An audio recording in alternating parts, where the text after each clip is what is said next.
It's white to move. Black has just attacked the knight on g5, and this knight is extremely important because it helps control the squares around the black king. The natural reaction would be to save it, but Boris Spassky completely ignores the attack. Instead, he plays his queen on a square where black's g-pawn can capture it immediately. At first, that sounds impossible, but if black accepts the queen, the game ends at once. And if black refuses it, his king still cannot escape. Keep this position in mind, we'll return to it in a few minutes. First, let's see how Spassky constructed this attack. Hello everyone, welcome back to Queen Sacrifice Legends, episode 28. I am Aniket, an Arena International Master. Today's game is Boris Spassky against Ciric, played at Amsterdam IBM tournament in 1970. Spassky needs little introduction. While Ciric was a strong Serbian grandmaster, what makes this game special is that the final queen sacrifice is not an isolated trick. Spassky first improves every attacking piece, removes the necessary defenders, and only then offers his queen. If you enjoy classical attacking games and brilliant sacrifice, subscribe. Let's begin. Spassky begins with the Catalan setup. White allows black to build a solid center, but bishop on g2 puts long-term pressure on the queen side and central light squares. Both sides complete their development calmly. Black's position looks completely solid. The king is castled, the center is protected, and there are no immediate weaknesses. But Spassky is preparing to gain space in the center. White continues the game with normal moves like e3, c5, striking in the center, queen e2, just connecting the rooks with each other, rook c7. So when the center got open, the bishop will not be hanging. cd5, bishop takes d5. After black recaptures on d5 with the bishop, Spassky plays pawn e4, attacking the bishop. So bishop has to retreat. So bishop e7 and now e5.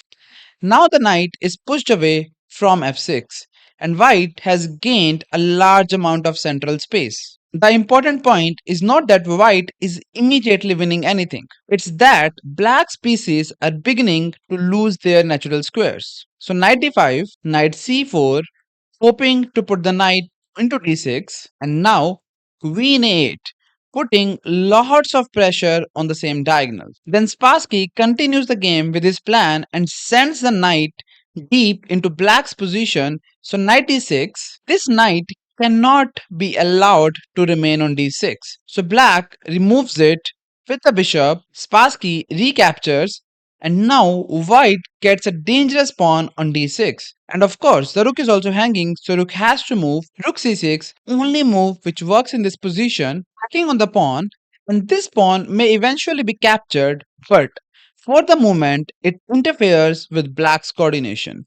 It takes away useful squares and forces black to spend time dealing with it. And now Spassky simply opens the center and played d takes c5, so b takes c5, and if you have observed already, this pawn becomes a new weakness for Spassky because that's an isolated pawn. And Spassky continued the game with knight g5. Notice the difference between the both sides. Black has several pieces around the center, but very few of them are actively protecting the king. White's queen, bishop, knight are already pointing towards the king side. Black removes the advanced pawn, so rook takes d6, and now there's a rook fd1. Spassky brings the final rook toward the center.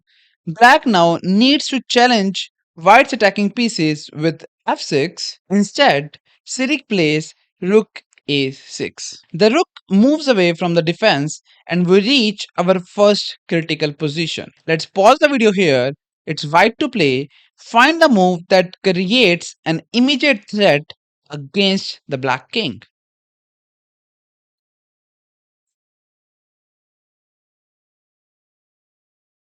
Before I reveal the move what Spassky played, I want to show one great Greek gift idea which Spassky could have played and black could have resigned way earlier than whatever happened in the game. So in this position, the best move is knight takes on h7. So the rook is in danger. So king takes h7, queen h5 check, king has to go back, so king g8, and now the whole point of sacrificing the knight was sacrificing the another piece, and there's a bishop takes on g7. Brilliant idea. And of course, if king takes, he can design after queen g5 check, king has to go back, so king h8, and now there is simple rook c4 threatening a checkmate on h4, and there's nothing black can do to stop it. So after rook c4, he might continue the game with knight f6, but black still lost after rook h4 check. Knight has to go on h7, and now there's a queen h6. The simple threat is take on h7 and checkmate the king.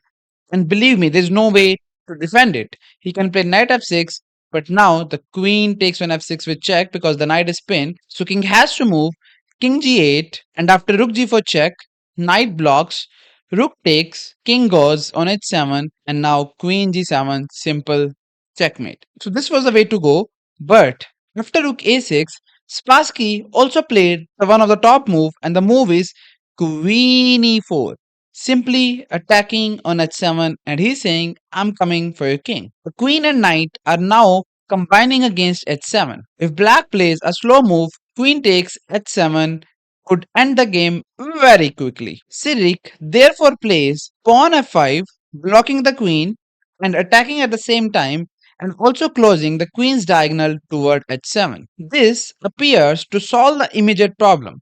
Spassky moves the queen to c4. This was not necessarily the cleanest continuation, but it keeps the pressure and gives black a difficult defensive decision. Black now has to use the rook with rook e8. The rook could protect the e6 pawn without placing the queen directly behind it. Instead, Ciric plays queen to e8. Before we see why that move is so dangerous, if you are serious about improving and want structured training instead of just solving random puzzles, I work with students personally. The link to train with me is in the description. Now, let's return to the position. Queen e8 looks defensive, but it creates a serious tactical problem. Queen is now sitting directly behind the pawn on e6. Spassky immediately brings his other rook into the game. Rook e1, every white piece is now participating. The rook attacks e6, the knight supports a rook invasion, and the queen remains active on c4. Ciric does not recognize the danger. Instead, he takes the pawn on a2. Black has won a pawn, but the rook on a2 is doing nothing to protect the king, and he was hoping that he's also attacking on b2, so maybe white has to spend a move to defend the bishop, and then he can defend. But Spassky strikes immediately with rook takes on e6. The rook crashes through on e6. Black's queen cannot capture it.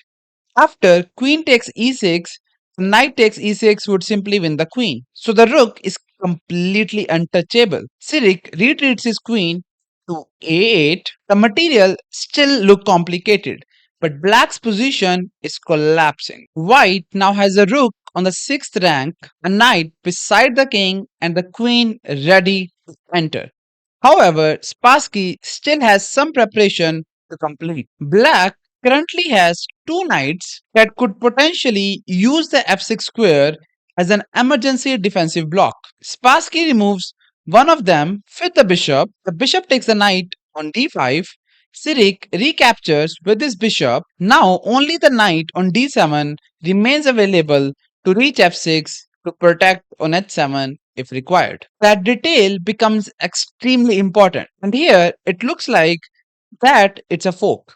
And usually this g2 bishop is known as Catalan bishop, and as a white you don't want to give that bishop for specifically a knight. But in this position there's a specific reason why Spassky has given up that bishop, because it weakens all the light squares around the white king. But white's attack is much faster, and Spassky moves his queen to h4, threatening checkmate on h7. Look at how white's pieces are positioned. The queen can enter through h file, the rook on e6 controls the 6th rank, the knight on g5 controls also h7, and supports the attack around the king. Black's pieces are too far away to help. In this position, he should have played knight f6 and allowing that sacrifice on f6 with the rook. But he played pawn h6, attacking the knight. This looks completely logical. Black wants to remove the knight that is helping the attack. And also, don't forget the rook is also hanging. But the move also places a pawn onto the exact square Spassky wants to sacrifice his queen. Now we have returned to the position from the beginning. It's white to move, find the queen sacrifice. Pause the video for a few seconds.